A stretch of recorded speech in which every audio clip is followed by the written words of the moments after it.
Ya, baik. Halo semua, apa kabar? Semoga baik-baik saja ya. Eh, jadi ini adalah minggu pertama di mata kuliah AI ya. Jadi ini mungkin semester 5 bagi kalian.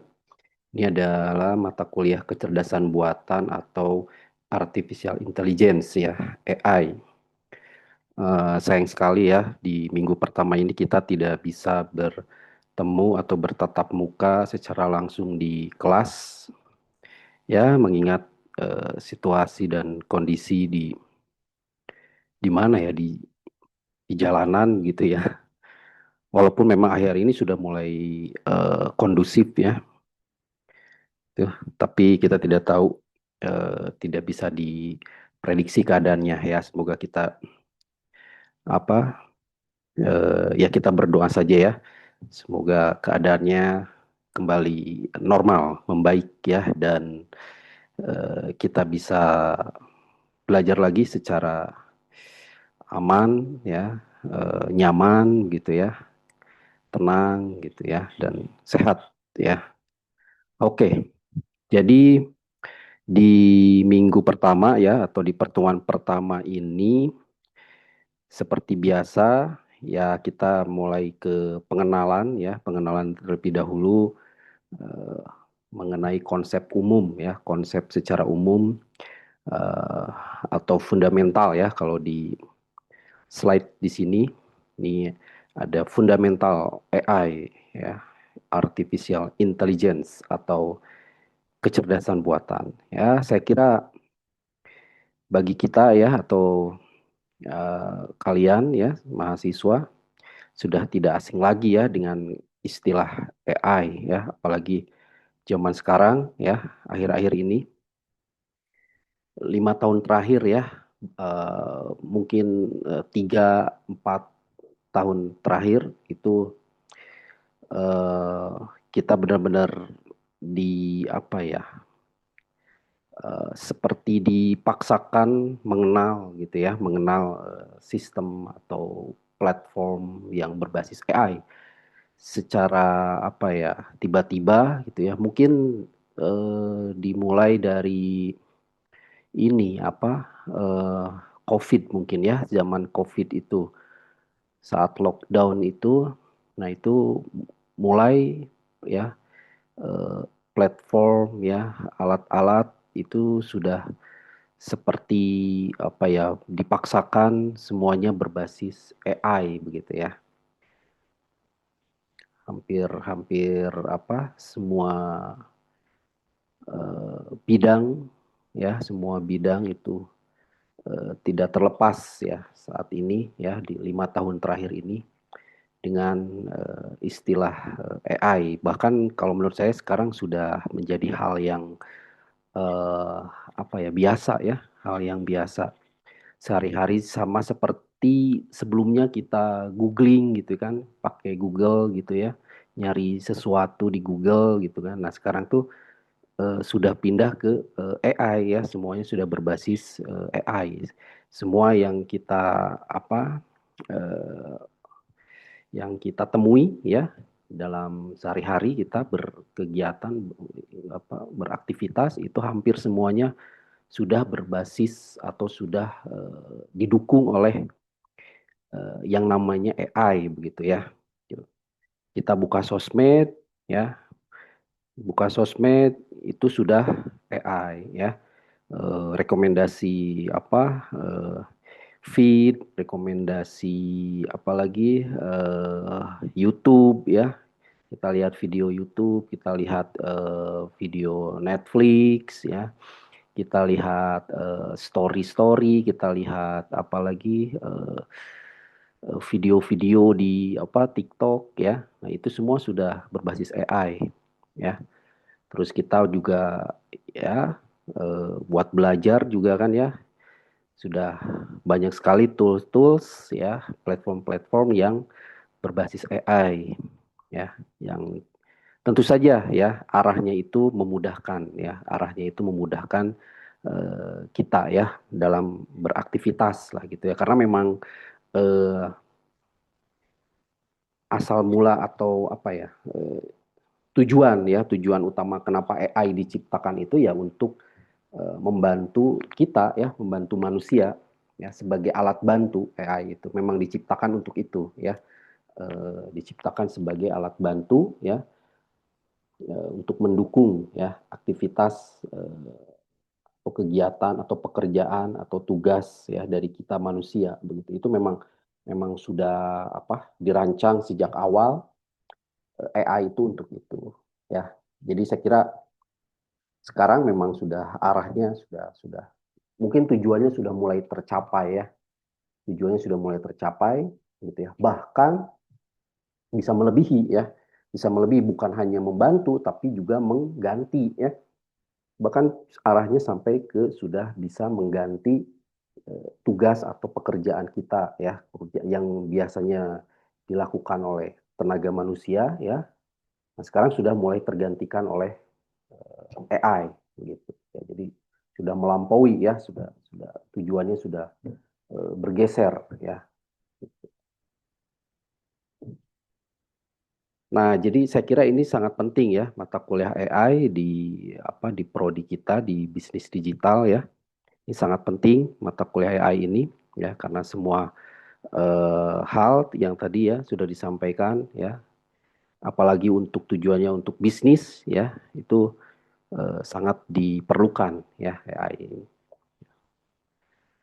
Sebenarnya tidak terlalu ini ya untuk mata kuliah AI ini bagi prodi bisnis digital itu yang penting kita mengenal ya, mengenal AI, mengenal fundamental AI, mengenal lalu memahami cara kerja dari AI gitu ya seperti apa, menggunakan ya kalau kalau menggunakan saya kira sudah nggak perlu dipelajari lagi ya itu sudah secara sendiri juga sudah bisa itu ya gitu ya. Dan harapannya gitu ya, harapannya juga bisa mungkin bukan hanya menggunakan, memahami, mengenal, tapi juga bisa membuat sendiri ya, itu harapannya gitu ya. Oke, kita pelan-pelan aja ya. Mungkin di sini ada yang tertarik di bidang pengembangan AI gitu ya. Saya kira itu bukan hal yang rugi ya. Justru ya tadi seiring dengan apa semakin pentingnya ya posisi atau peran AI ya di kehidupan kita, saya kira eh, akan selalu dibutuhkan ya. Jadi mengenal atau bahkan bisa ikut aktif mengembangkan itu akan menjadi hal yang menguntungkan ya, nilai lebih bagi kita begitu kan. Nah, jadi di slide ini, di pertemuan pertama ini kita akan bahas ya mengenai pengenalan fundamental AI, lalu intro to domains ya. Jadi nanti di AI itu ada domain-domainnya ya, ada bidang-bidangnya, nanti dibedakan lagi gitu ya, bidang-bidangnya itu seperti apa. Lalu ya contoh-contoh praktis ya yang saat ini sudah digunakan AI itu di mana saja, di bidang mana saja. Session 1 Fundamental Artificial Intelligence. Ya, ini kita pahami ya, kita belajar apa konsep dasar ya, konsep dasar dari AI. Konsep dasar dari AI. Secara pengertian ya, istilah AI atau artificial intelligence, kecerdasan buatan ya, secara istilahnya pengertiannya adalah itu pengembangan dari sistem komputer yang bisa melakukan tugas yang biasanya dilakukan oleh manusia. Nah, ini kata kuncinya nih ya. Tugas yang biasanya dilakukan oleh kita. Jadi AI ini memang tujuan awalnya tadi ya sudah disampaikan itu adalah untuk membantu ya, mendampingi ya, membantu kita manusia gitu ya dalam menyelesaikan suatu pekerjaan atau suatu tugas gitu. Nah, itu dengan bantuan komputer ya, sistem yang berbasis komputer, lalu cara prosesnya atau cara kerjanya itu secara pendekatan AI gitu. Itu tujuan awalnya seperti itu. Yang biasanya dikerjakan oleh manusia ya.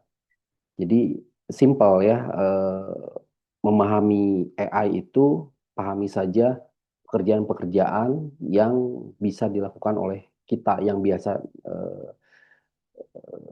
yang biasa kita apa lakukan gitu ya, yang manusia mampu gitu ya, yang manusia mampu lakukan. Contohnya apa? Ya, contohnya berkaitan dengan panca indera ya. Ada indera penglihatan ya. Manusia itu bisa melihat, nah, bisa melihat ya.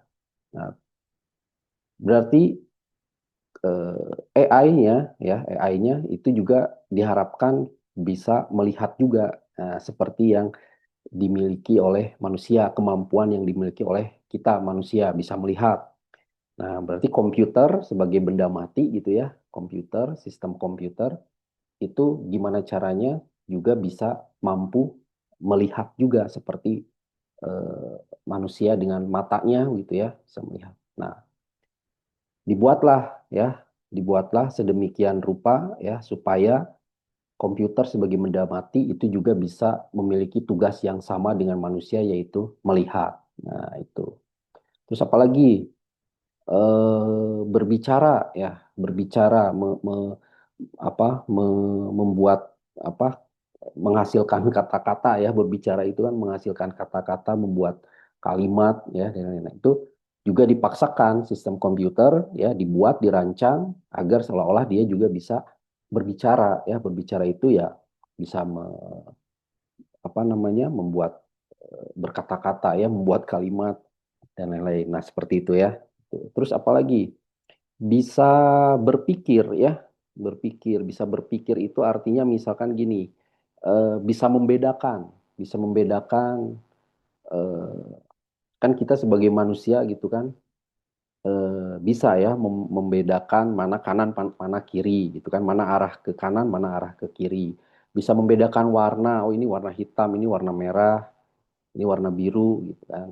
Nah, eh, AI gitu ya, itu juga dirancang ya supaya juga benda mati seperti komputer juga bisa membedakan itu.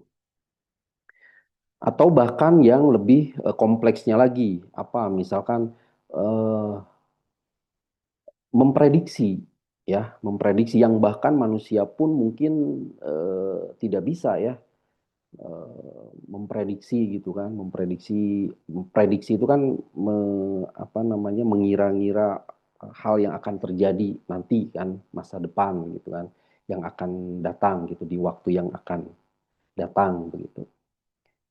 Nah, AI pun dirancang ya supaya bisa memprediksi itu, bisa mengelompokkan tadi ya, kaitannya dengan membedakan, bisa mengelompokkan atau bisa mengidentifikasi misalkan ini pulpen, ini pensil, ini apa HP, ini flash disk gitu kan, ini mouse, ini komputer gitu kan, bisa membedakan, mengidentifikasi benda-benda gitu ya, bisa membedakan benda satu dengan benda yang lainnya. Itu kan bisa kita lakukan ya sebagai manusia. Nah, begitupun dengan AI.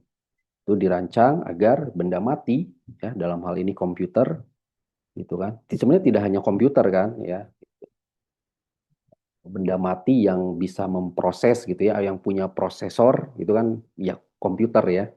Prosesor yang benda mati yang disematkan dengan suatu perangkat alat pemrosesan pemrosesan data itu disebut komputer.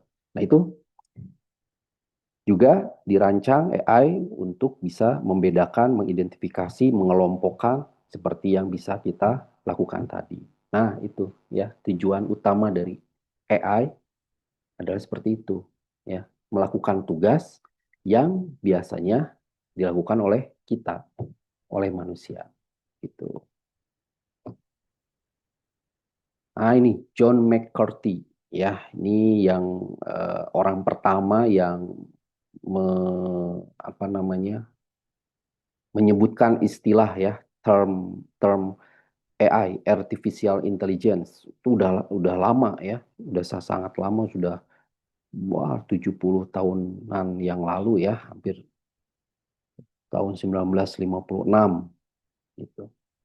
Itu John McCarthy, itu dia yang pertama kali menyebutkan istilah atau term AI, artificial intelligence, kecerdasan buatan. Ya itu tadi ya, kenapa disebut dengan apa? Kenapa istilahnya kecerdasan, intelligence, intelligentsia gitu ya. Karena tadi meniru kecerdasan dari manusia, meniru apa yang bisa dilakukan oleh manusia. Manusia adalah makhluk yang cerdas gitu kan ya istilahnya, sehingga jika ada sesuatu yang bisa meniru apa yang bisa dilakukan oleh manusia, maka dia ya cerdas juga berarti kan. Nah, maka sebut dengan kecerdasan. Artificial buatan ya karena kan ini buatan manusia ya gitu kan, buatan manusia sehingga bukan kecerdasan alami, natural, alamiah ya. Itu makanya disebut dengan istilahnya artificial intelligence. What is artificial intelligence? The science and engineering of making intelligent machines. Nah, itu jadi benda mati ya, mesin, suatu benda mati gitu kan. Dengan ilmu dan teknik tertentu dibuatkan agar mesin tersebut memiliki kecerdasan seperti halnya kecerdasan manusia. Tidak selalu harus tentu saja awalnya itu nggak langsung cerdas ya seperti AI yang kalian kenal atau yang kita kenal saat ini ya tentu tidak kan. Ya, berkembang kan terus gitu. Jadi awalnya itu ya sebuah benda mati itu bisa mungkin hanya bisa membedakan mana mana arah kiri mana arah kanan gitu ya, itu sudah dikatakan intelijen mesin gitu kan gitu. Ya karena benda mati dia sudah bisa bertindak seperti manusia, bisa membedakan ya mana kiri mana kanan misalkan gitu kan. Nah itu sudah dikatakan sebagai intelijen mesin ya, tidak harus seperti yang saat ini ya, yang yang kita kenal ada ChatGPT, ada lain-lain begitu kan. Gitu. Nah dulu gitu ya awal-awalnya dulu itu ya itu aja hanya sekedar mesin yang bisa mengetahui misalkan kapan eh, apa misalkan kapan kapan misalkan temperatur itu panas, sedang atau dingin gitu kan. Ya, suatu temperatur panas, sedang dingin. Nah, itu bisa membedakan itu saja itu sudah termasuk ke intelijen mesin gitu. Ya. Nah, itu awalnya ya. Sejarah singkat artificial intelligence. Nah, kata intelligence berasal dari bahasa Latin intelligo yang berarti saya paham. Intelligo itu saya paham ya. Kemudian diserap oleh bahasa Inggris mungkin ya menjadi intelligence, yaitu kemampuan untuk memahami dan melakukan aksi, yaitu tadi cerdas ya.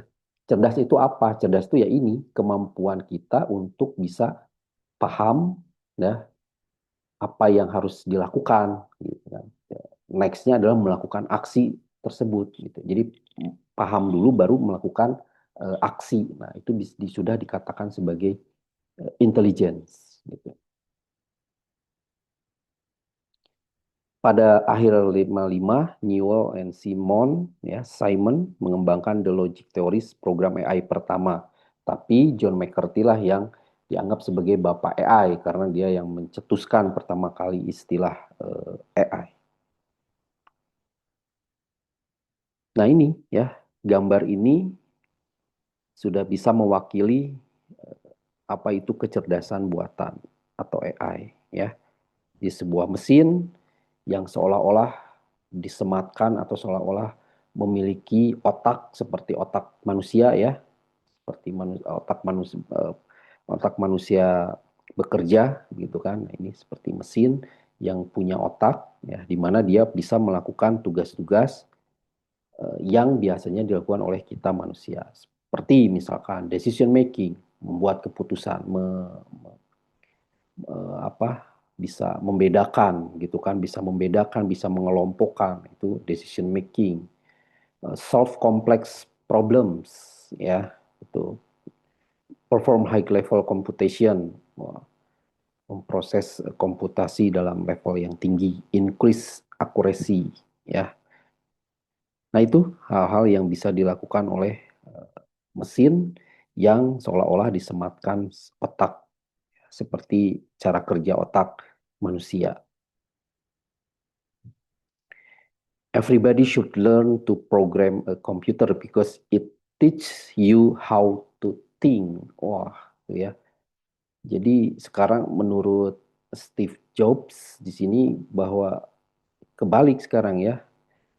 Dulu itu adalah kita manusia yang apa namanya menciptakan program komputer ya untuk membantu kita beraktivitas ya. Nah, sekarang justru kita yang harus apa ya belajar ke komputer ya karena itu bisa membuat kita berpikir ya how to think ya because it teach you how to think. Oh, jadi kebalik ya.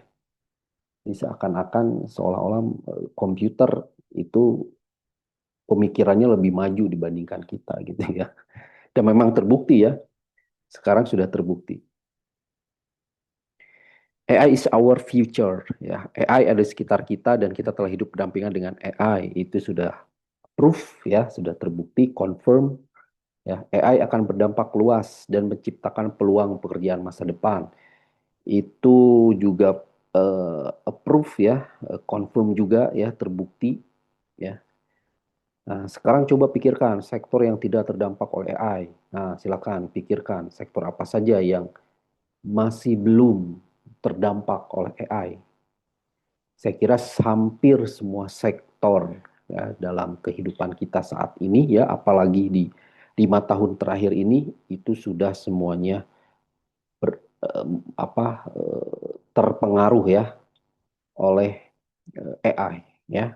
Pendidikan sudah AI, kesehatan sudah AI, apa itu militer ya itu sudah AI, apalagi bisnis ya hampir semua ya hampir semua eh, bidang sektor itu terdampak oleh AI.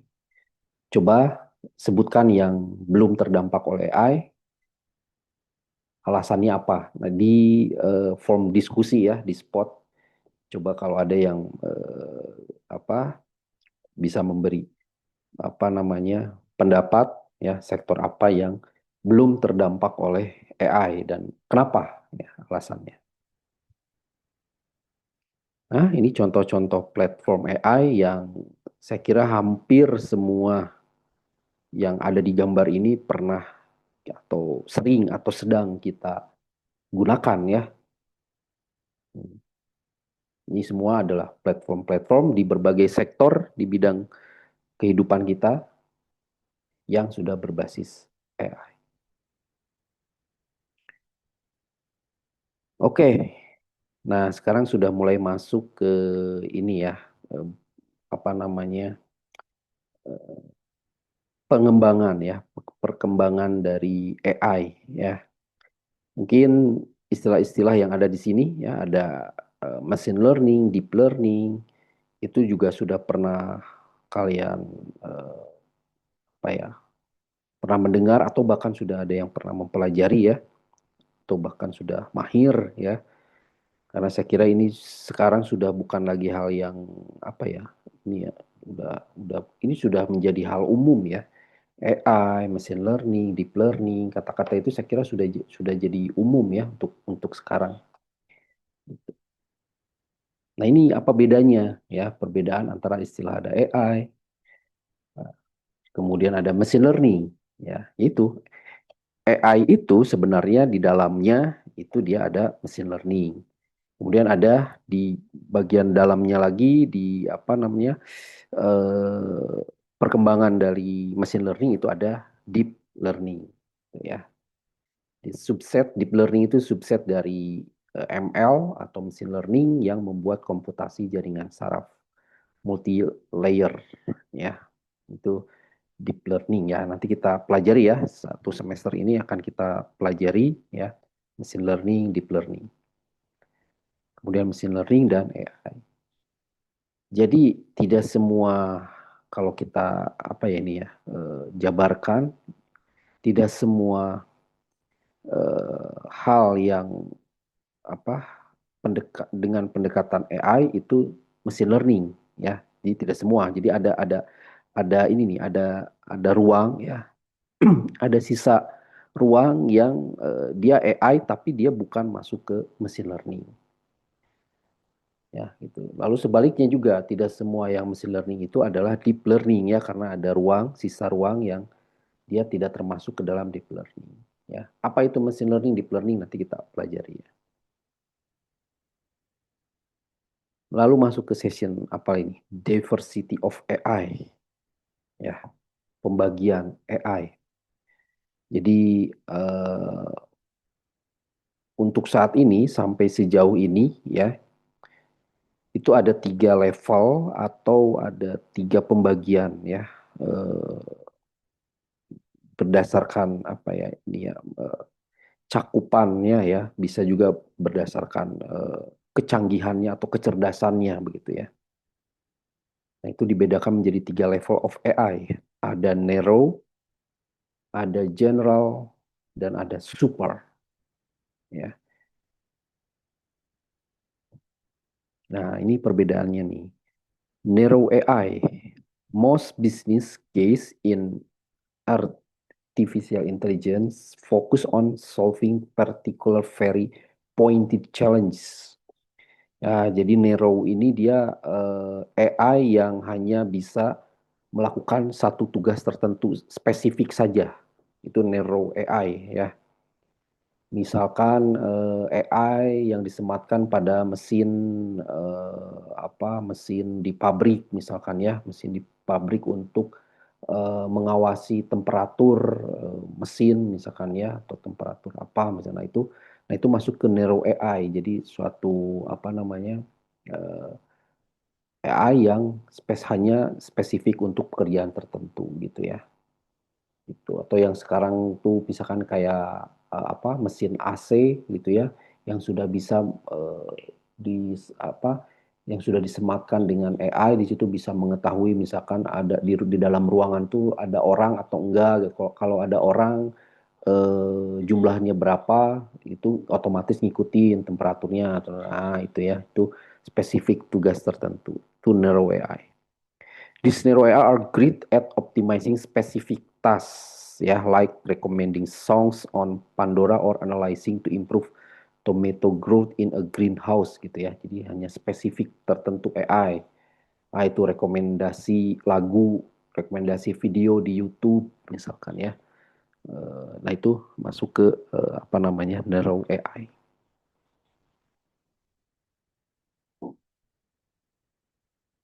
Lalu ada general AI. Ya, a general AI can handle tasks from different areas and origins with the ability to shorten training time from one area to the next by applying variant. This knowledge transfer is only possible if there is a semantic connection between this area. The stronger and more dense this connection is. Ya, ini lebih canggih dibandingkan dengan narrow ya. Jadi AI yang bukan hanya bisa mengerjakan satu tugas tertentu ya. Itu ya ChatGPT ya kita mau nanya apapun ya dia bisa jawab ya. Ya gitu itu general AI ya. Lalu ada strong AI. Strong AI ini adalah katanya self-aware machine with ideal thought, feelings gitu ya. This does not exist yet and is very far away. Oh, ini belum katanya ya, belum sampai kita ke zaman strong AI ya. Dia bisa apa ya? Self-aware mesin gitu ya. Dia bisa berkembang, berevolusi sendiri itu kayak kayak makhluk hidup gitu ya, kayak kita manusia gitu. Ya, jadi dia bisa evolusi gitu ya. Ya, mungkin bisa berkembang begitu kan ya. Itu strong AI, self-aware dengan sendirinya. Ya, itu katanya belum, kita belum sampai ke situ. Nah, ini ya contohnya AlphaGo, self-driving car, virtual assistant, Veronica, Telkomsel, Siri, apalagi ya. Itu itu adalah contoh dari artificial narrow intelligence. Jadi hanya untuk spesifik tugas tertentu. AGI ya, artificial general intelligence. Ya, ini adalah cikal bakal ya, ya ada Neuralink, ada OpenAI, ChatGPT itu masuk ke AGI gitu ya. Ayo baca paper ya, oke ya. Ini paper-paper. Nah, ini nih ya. Kalau digambarkan dalam bentuk diagram ya antara yang apa narrow ya, weak, yang general dan yang strong. Nah, ini ya. Berdasarkan waktu, sumbu X dan sumbu Y-nya berdasarkan kecerdasannya ya. Dia nih. Jadi yang kita sekarang sedang ada di zaman ini ya, zaman general intelligence. Jadi zaman di mana AI itu sudah memiliki kecerdasan yang hampir 100% mirip dengan human intelligence ya, bahkan lebih ya, sudah lebih bahkan ChatGPT ditanya apapun bisa jawab ya. Nah ini, jadi nah ini garis ini sudah langsung bersinggungan dengan kecerdasan dari human ya, dari manusia, dari kita ini. Ya, sudah sama ya, AGI ini kita sedang hidup di zaman ini ya. Nah, nanti kalau sudah bisa melebihi kecerdasan jauh ya, melebihi kecerdasan dari human itu sudah menjadi strong AI atau super AI ya, yang tadi yang belum kita belum sampai ke zaman itu. Ya mungkin sekarang sedang menapaki ya ke arah situ ya, ke arah super intelligence itu.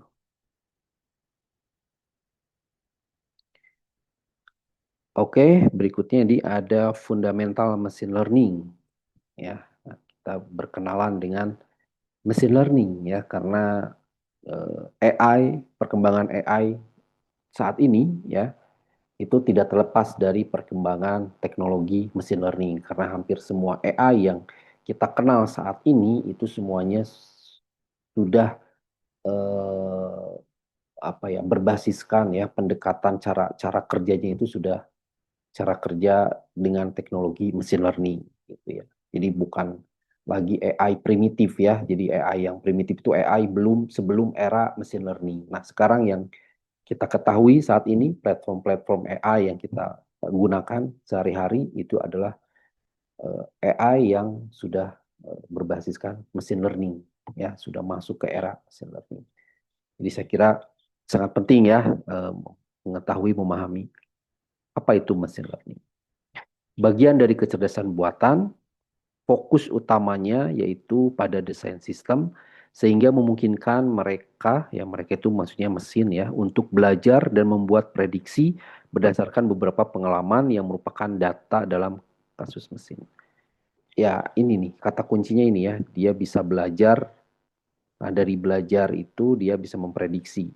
Berdasarkan apa? Berdasarkan data-data, ya, data-data atau data-data yang dijadikan sebagai pengalaman, ya, data-data. Jadi dia machine learning itu adalah suatu mesin ya, sesuai dengan namanya learning, belajar gitu ya. Jadi mesin yang bisa belajar sendiri, ya. Belajarnya itu kayak gimana belajarnya? Ya, belajar itu maksudnya adalah dia memproses data-data gitu ya.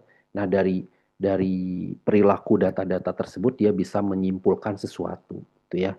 Dia bisa belajar dari data-data itu dan dia bisa melakukan aksi ya. Aksinya misalkan ya membuat prediksi, mengidentifikasi, mengelompokkan gitu ya, membedakan gitu. Itu machine learning ya. Mesin yang bisa belajar sendiri berdasarkan data. Gitu ya. Data itu sebagai sumber pengetahuannya ya, data itu ya, kita kalau kita sebagai manusia ya, kalau pengen tahu sesuatu ya kita cari data ya, kita baca informasi, kita belajar ya. Itu kan menyerap data ya. Pada dasarnya menyerap data. Nah, itu hampir sama. Ya, itu sama cara kerjanya. Machine learning itu seperti itu. Dia bisa belajar sendiri gitu. Nah, AI sebelum era machine learning itu adalah AI yang statis ya. AI yang statis itu ya udah dia tidak bisa berkembang berdasarkan data-data yang ada gitu ya. Jadi dia hanya dirancang satu kali pakai gitu ya. Jika ada data-data baru ya, itu dia tidak bisa apa namanya, tidak bisa beradaptasi ya, tidak bisa berkembang begitu ya, tidak bisa berkembang. Nah, itu AI sebelum era machine learning. Nah, AI setelah adanya machine learning itu dia bisa menjadi berkembang lagi ya karena mempelajari data gitu. Apa peran utama dari machine learning? Peran utama dari machine learning ya ini ya hal-hal yang biasanya kita lakukan ya. Ya tadi mengklasifikasi ya, membedakan gitu kan, mengclustering, ini istilah-istilahnya ya, asosiasi, prediction, estimation ya. Nah, itu peran utama dari machine learning. Semua ini adalah aktivitas-aktivitas yang bisa dilakukan tergantung pada data gitu ya, tergantung pada data. Estimation, prediction, classification, clustering, association, itu semua adalah aktivitas kegiatan yang bisa dilakukan berdasarkan data-data. Kemudian metode machine learning, ya. Tentu dalam kita mempelajari machine learning ya, juga di sini ada perbedaannya ya, ada beberapa metode dalam mengembangkan machine learning, ya. Ada istilahnya supervised learning, ada unsupervised learning, dan irisan keduanya itu ada semi supervised learning. Ya, ya mungkin sudah pernah mendengar ya istilah ini, ada supervised learning, ada unsupervised learning. Itu adalah metode-metode pada teknologi machine learning. Supervised learning ini kita di awal nih hanya baru pengenalan saja ya, secara sekilas ya. Nah, nanti ke depan selama satu semester ini kita akan mempelajari ini ya, machine learning, supervised learning, unsupervised learning, ya, deep learning tadi gitu ya. Itu. Jadi secara detailnya nanti ya. Supervised learning di sini ya yang membedakannya dengan unsupervised learning itu kalau dilihat dari gambar ini yang dibedakannya apa? Ini ya, sesuai dengan namanya supervise itu berarti ada supervisor itu ada yang pengawasnya ya, yang mengawasi. Dalam hal ini masih ada campur tangan kita misalkan ya sebagai supervisornya manusia, apapun itu ya, pihak ketiga ya. Misal ya kita manusia gampangnya gitu ya, di sini sebagai supervisor.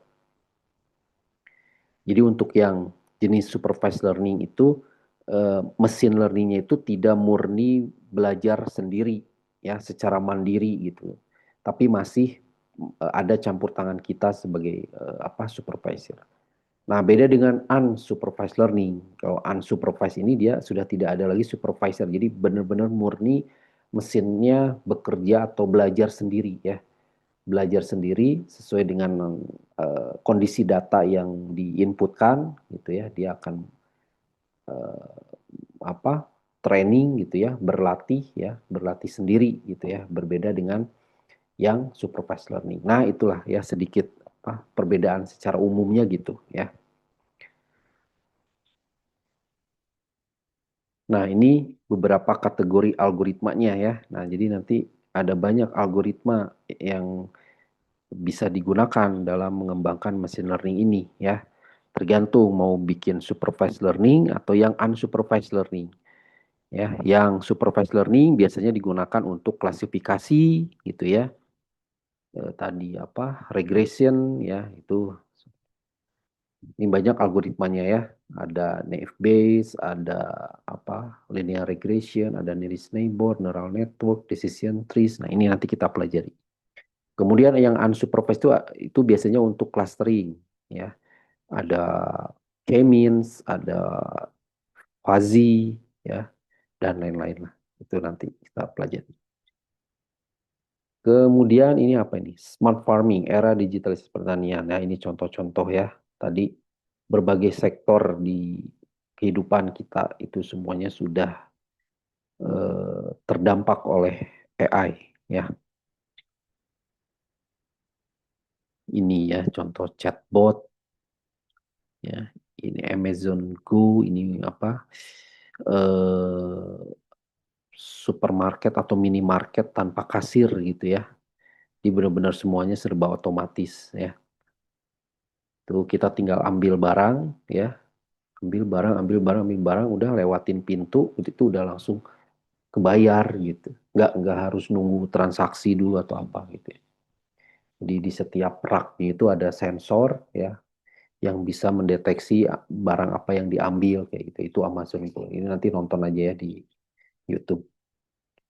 Itu apa benar-benar tidak ada campur tangan lagi pegawai ya, manusia. Semuanya sudah mesin 100% mesin. Oke, masuk ke session 2 ya, Intro to Domains AI. Tadi sudah kita pelajari ya, atau bukan pelajari ya, mengenal ya, mengenal ada fundamental sejarah konsep dasar AI, lalu jenis-jenis AI tadi, lalu masuk ke machine learning, ya jenis-jenis machine learning dan lain-lain. Oke, itu secara detailnya untuk machine learning di pertemuan-pertemuan berikutnya ya. Ini masuk ke intro to domain AI ya. Jadi eh, di bidang ilmu AI itu sendiri itu ada beberapa domain ya. Ada beberapa domain atau ruang gitu ya, atau apa ya, yang berbeda ya, yang berbeda tergantung kebutuhan atau tujuannya itu untuk apa gitu ya. Itu apa domain AI.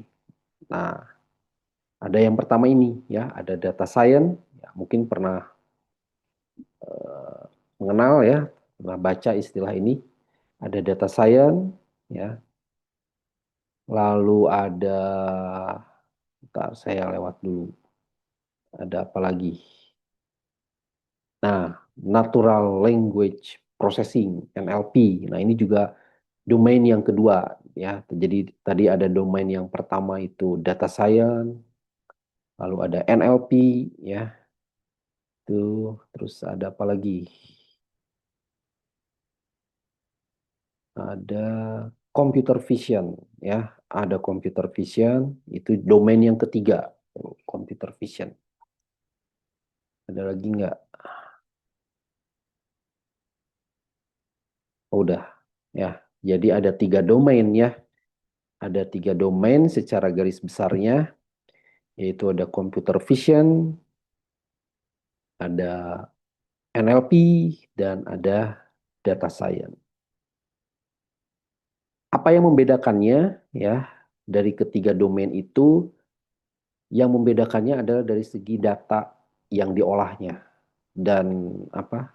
Tentu saja juga apa tujuannya ya. Untuk apa tujuannya? Kemudian data yang diolahnya itu berbeda juga masing-masing domain itu ya. Data science dia mengolah data, biasanya mengolah data numerik ya, data tabular ya.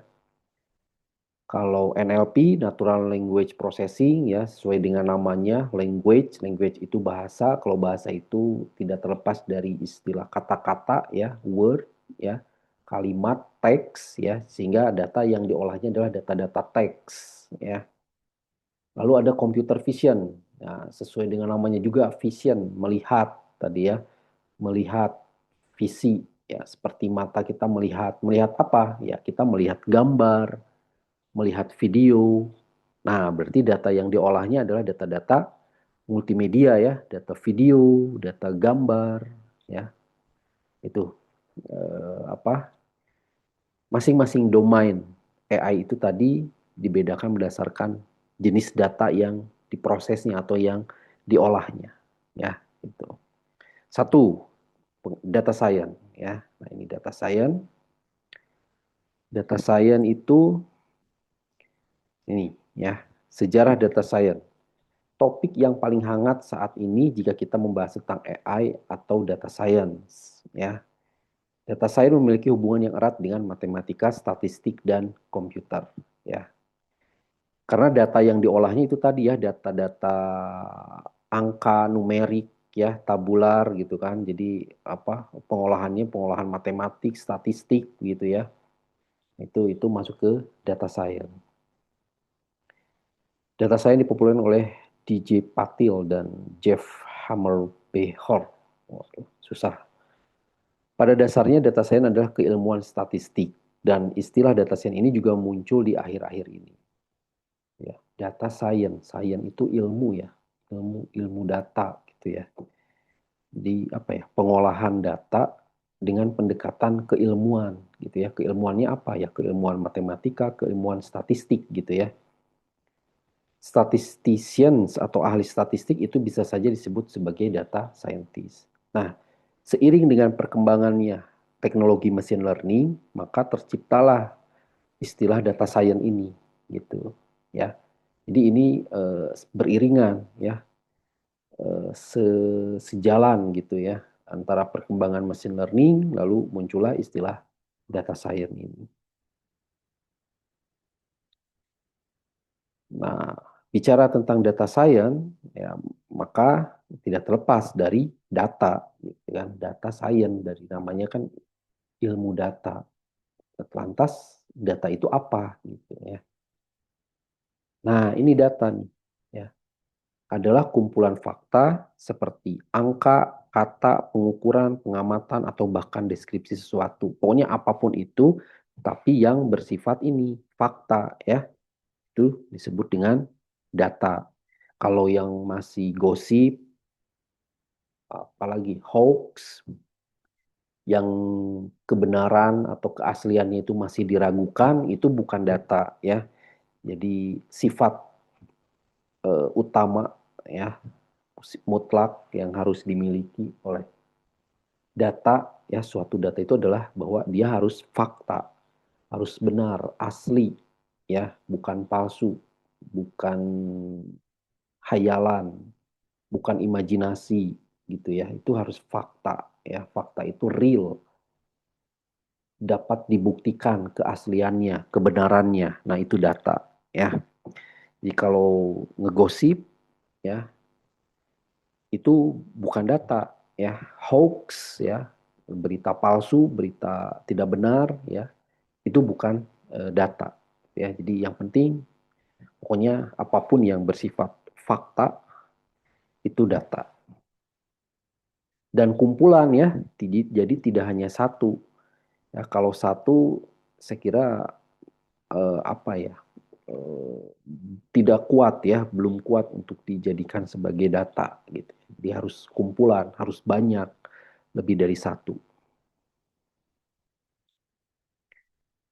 Tipe-tipenya, nah ini ya tipe-tipenya itu ada dibagi secara garis besarnya itu dibagi menjadi dua bagian besar ya, dua bagian umum. Ada kualitatif dan kuantitatif.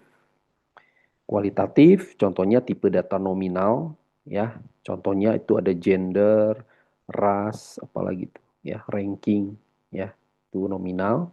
Lalu ada ordinal, variable with an ordered series, misalkan apa, blood blood group, ya, golongan darah ya. Atau binary, binary itu variabel yang hanya terdiri dari dua option ya, with only two option, pass, fail, yes, no, ya, true, false, ya, itu binary. Kemudian ada data kuantitatif. Data kuantitatif dibagi lagi, dibedakan lagi. Ada discrete, ada continuous. Ya, discrete itu adalah data yang apa ya? Dia ada apa? Potongannya jelas ya, discrete itu. Mungkin yang pernah belajar matrix ya, aljabar linear. ya. Sudah tidak asing lagi dengan istilah discrete dan continue ya. Discrete itu data yang dia ada stopnya ya, ada perhentiannya ya. Data satu, 2, 3, 4 ya. Nah, itu discrete ya.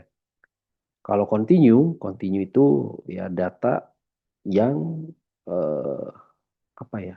Tidak ada batasannya. Itu makanya disebut dengan continue, terus menerus ya. Continuous data is information that can be measured on a continuum or scale. Nah, biasanya untuk mengukur sesuatu ya, mengukur sesuatu itu dengan data continue ya. Contoh misalkan panjang, apalagi size itu ukuran ya, lebar ya, itu masuknya ke data continue. Satu kedua ya, dari angka satu ke angka 2 itu berjejer angka-angka lainnya kan. Nah, itu continue ya. 1,1, 1,2, 1,3333. Nah, itu ya. Itu adalah data continue ya. Jadi dia tidak ada batasannya, terus menerus ya, data menerus. Beda dengan discrete. Discrete itu eh, ada batasannya. How is data being used ya? Bagaimana data digunakan gitu ya? Terjemahannya. Tergantung kemampuan apa yang dibutuhkan. Oh enggak, ini maksudnya untuk menjadi seorang data scientist atau untuk bisa kita memahami, mempelajari atau menguasai gitu ya bidang domain data science ini, kemampuan-kemampuan yang harus dibutuhkan itu adalah ini ya. Jadi bukan hanya kemampuan dari segi ilmu komputernya saja ya atau IT-nya saja. Nah, data science ini juga dia melibatkan kemampuan di bidang matematika, statistik ya dan bahkan business knowledge ya gitu. Jadi saya kira sangat apa ya ini cocok ya dengan kita ya menggabungkan data science ini adalah ilmu yang menggabungkan berbagai bidang ilmu ya, komputer, bisnis ya, matematika gitu ya. Dalam satu domain yang disebut dengan data science ya. Makanya ada istilah science ya, ilmu gitu. Karena pengolahan datanya itu dengan pendekatan keilmuan gitu ya, keilmuan komputer, keilmuan matematik, keilmuan domain bisnisnya ya, itu eh, saling melengkapi semuanya ya, saling melengkapi. Jadi cocok ini bagi kita ya, buat kita ini cocok eh, data science ini ya, karena memang tujuannya adalah untuk hmm, ini ya, untuk meningkatkan eh, apa proses bisnis ya, membantu proses bisnis gitu ya. Memang tujuan utama dari data science itu ya. Memprediksi, mengestimasi tadi ya apa yang dilakukan oleh machine learning tadi ya itu. Dan biasanya data-data numerik tadi ya, data-data numerik seperti apa? Ini kuantitatif, kualitatif, discrete, continuous itu adalah data-data yang biasanya didapatkan dari suatu proses bisnis ya gitu. Data penjualan, data penyewaan, data kunjungan, data pembelanjaan, data apalagi gitu ya. Nah, itu kan semuanya itu dari suatu proses bisnis gitu.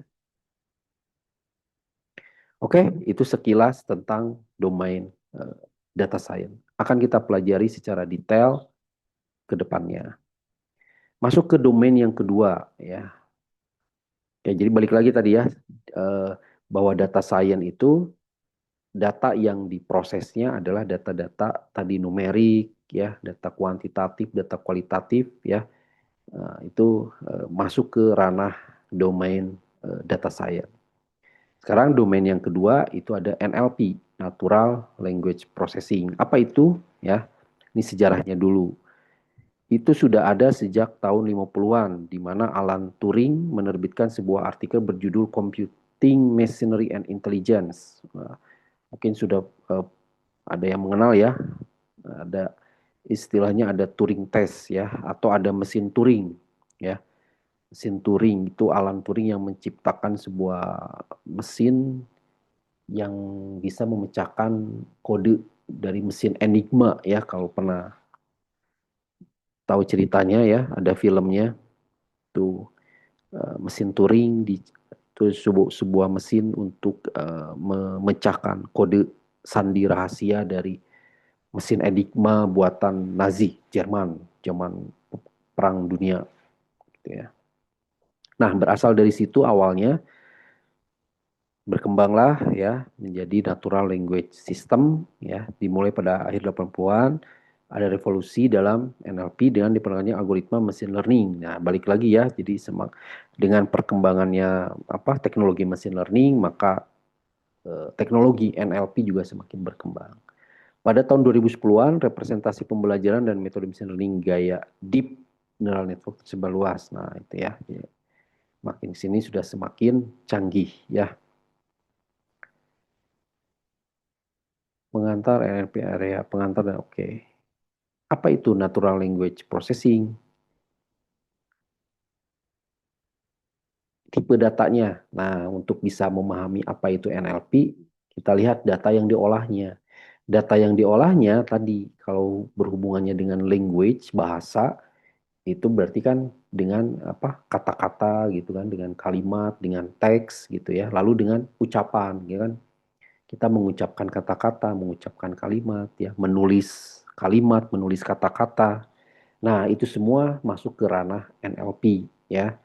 Eh, Berarti apa? Tadi contoh platform Siri, apalagi tadi chatbot ya, ChatGPT itu masuk ke dalam ranah domain NLP ya, karena data yang diprosesnya adalah data teks. Kita menginputkan teks ke ke ChatGPT ya, itu kan berupa data teks. Nah, ChatGPT-nya dia memproses ya, mengolah data teks tersebut. Nah, berarti dia adalah sebuah NLP gitu ya. Terus kita ngobrol langsung dengan Siri ya, ngobrol dengan Oke Google misalkan ya, dengan apa lagi kan kita ngobrol langsung gitu kan. Nah, itu speech ya. Itu masuk ke dalam ranah NLP ya. Ini yang paling sering kita gunakan ya, NLP ini yang tidak disadari itu kita sering gunakan. Itu masuk ke ranah domain NLP. Karena kenapa? Ya lebih mudah ya untuk implementasikan atau dimasukkan ke dalam aktivitas atau kegiatan kita sehari-hari ya. NLP ini kan tadi bisa dengan diketik, bisa dengan dibicara gitu kan. Nah, itu di ini yang paling sering kita gunakan NLP ini. Nah, ini contoh-contoh dari aplikasi-aplikasinya ya. Ada Google Translate, terus apalagi ada Word dan Grammarly itu sekarang sudah berbasis NLP ya, sudah ada AI-nya ya. Misalkan kita ngetik di Google Doc gitu kan, suka ada auto correct ya. Kalau kita typo ngetik kata salah itu dia ngasih auto recommendation kan gitu ya, atau auto correct gitu ya. Itu pakai NLP. Ini Oke Google, Amazon Alexa, Hey Siri, Hey Cortana. Ini semua adalah aplikasi-aplikasi chatbot asisten pribadi ya. Tuh kita ngomong ya, ngomong itu kan eh, dari suara itu di convert menjadi teks. Nah, data teks itu diolah. Nah, itulah NLP ya, data teksnya yang diolah ya. Interactive voice response ya, ini robot ya, bot gitu ya. Ini eh, juga termasuk ke dalam NLP. Jadi konsep pemrosesan datanya gimana ini ya? Sebenarnya pada akhirnya itu ujung-ujungnya tetap yang diolah tuh numerik ya, numbers sebenarnya itu ya. Jadi sama seperti data science tadi. Sebenarnya yang diproses itu tetap data, dibalik lagi jadi data numerik atau data numbers, tapi di lapisan luarnya gitu ya, di lapisan luarnya input datanya ya, data inputnya, data masukannya itu adalah berupa teks ya, berupa teks itu tadi. Kita mengetik itu teks, lalu kita ngomong ya, oke Google, mainkan lagu ini. Nah, itu kan itu dari suara itu diubah dulu jadi teks ya, dari suara diubah jadi teks ya. Nah, tapi tetap pada akhirnya semua teks yang diinputkan tadi itu diubah lagi jadi numbers ya, jadi numerik lagi. Itu karena kita tahu sifat dari pemrosesan komputer itu kan sifatnya dia mengolah eh, numerik ya, secara numerik kan gitu. Gitu. Nah, jadi apa, dari teks itu jadi kata-kata.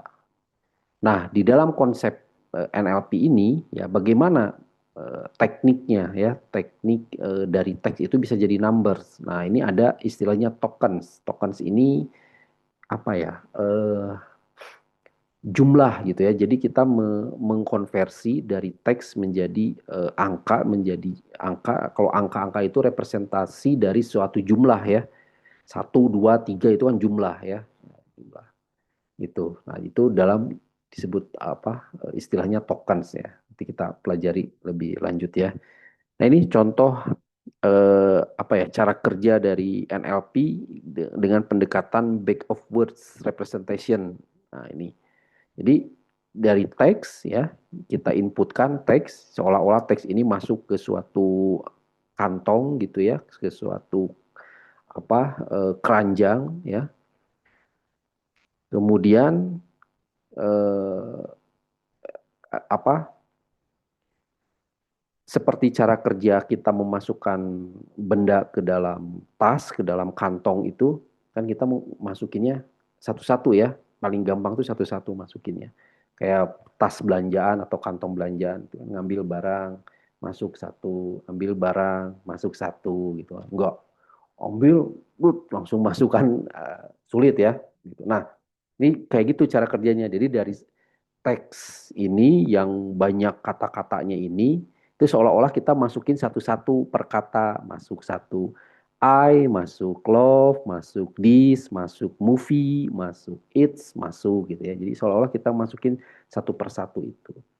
Nah, jadi dari di kantong ini akhirnya seolah-olah terpisah ya, dipisahkan menjadi token. Nah, ini token-token ini ya dipisahkan. Token itu ya kata lah ya, kalau di bahasa gitu ya itu kata.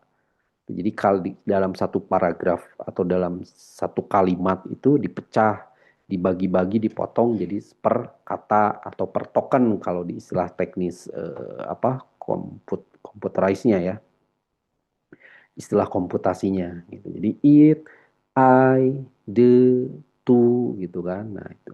Terus dihitung.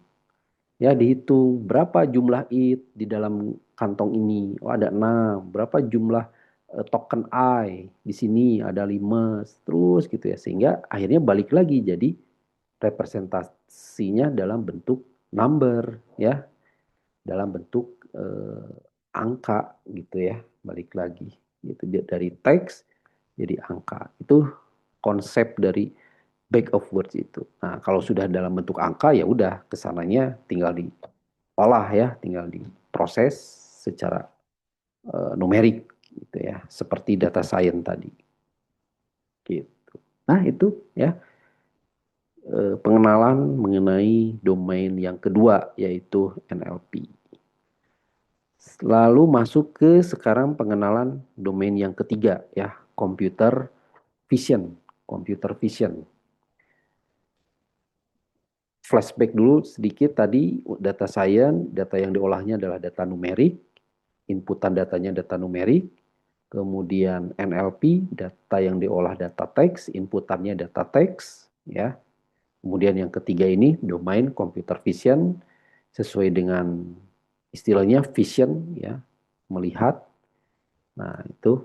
Data apa ya nanti yang diolahnya. Ini sejarahnya ya. Sejak 59 ada pemindai gambar digital pertama ditemukan dengan mengubah gambar menjadi 63. Ini Larry Robert sebagai bapak CV ya, computer vision. 80 Kunihiko Fukushima membangun neocognitron. Wah, apa itu? 2001. Jadi apa sampai 2020 Intel meluncurkan kartu grafis itu. Oke. 2009 Google mulai menguji mobil robot di jalan ya dan seterusnya. Apa itu computer vision? Nah, ini ya. Ini contoh output dari teknologi computer vision. Jadi cara kerjanya meniru cara kita melihat sesuatu ya, melihat dunia ini. Mata kita itu bisa melihat, nah dengan melihat itu kita bisa membedakan antara benda satu dengan benda lainnya. Nah, itulah yang berusaha dilakukan oleh domain computer vision agar suatu mesin benda mati itu bisa juga bekerja seperti mata kita ya, bisa melihat dan membedakan benda-benda yang dilihatnya ya. Ini traffic light, ini person, ini handbag, ini car ya, ini truk ya dan lain-lain ya. Gitu. Jadi kan bisa membedakan ya mana benda ini benda apa, ini apa, ini apa gitu. Nah, itu eh, apa cara kerja dari atau tujuan utama dari domain ranah computer vision ya. Sehingga data apa yang diolahnya. Nah, inilah tipe-tipe data yang digunakan atau yang diolah atau yang diinputkan ya, data input dari computer vision yaitu ya gambar, video gitu kan ya. Jadi pokoknya yang vision ya yang bisa dilihat. Computer vision merupakan salah satu domain dalam AI yang tujuannya adalah meniru kemampuan manusia dalam melihat ya gitu. Mata adalah salah satu indera yang berguna bagi manusia untuk melihat sekitar. Nah, mesin itu tidak dapat melihat dengan langsung layaknya manusia. Maka computer vision hadir untuk mewujudkan sebuah mesin yang bisa menirukan penglihatan kita. Maka disebut dengan vision.